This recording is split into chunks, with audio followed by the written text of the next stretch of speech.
Taking a dig at the Saffron Party, All India Mahila Congress President Shobha Ojha, while talking to NNIS, criticized BJP for releasing its manifesto on the day when Assam and Tripura go to polls. Meanwhile, Ojha also alleged that the BJP manifesto is a copy of Congress Party's recently released manifesto. In conversation with NNIS, Shobha Ojha said that BJP made a delay in releasing its manifesto as they were waiting to take a look at the Congress manifesto. She also alleged that BJP has copied and pasted issues mentioned in Congress manifesto. BJP's manifesto is a copy paste of Congress manifesto, and I suppose that was the delay. They had to read the Congress manifesto, understand, and then copy paste. The issues which BJP has taken as far as women is concerned or youth is concerned, everything has been copy pasted from the manifesto of Congress, and the Congress manifesto is very specific as to what we are going to do about women. Ojha further said that the Saffron Party has included the issue of Ram Mandir in its manifesto only to grab more and more votes.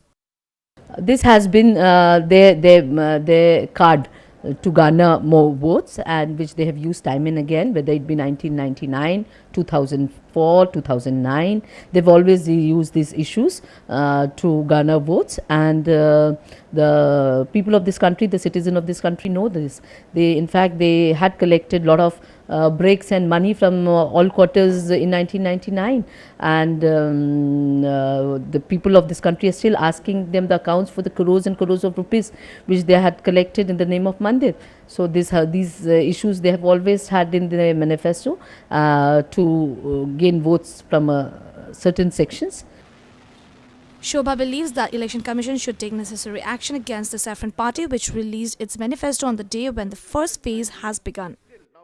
The Election Commission should take care of this issue, because it is very unfortunate that a political party releases its manifesto on the day of voting, which the history of India has never seen.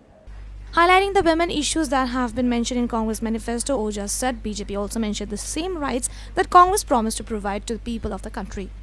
We said that we are going to give rupees 1 lakh soft loan to women for economic empowerment. We said that for safety we will increase the number of women police thanas from 500 to 2000.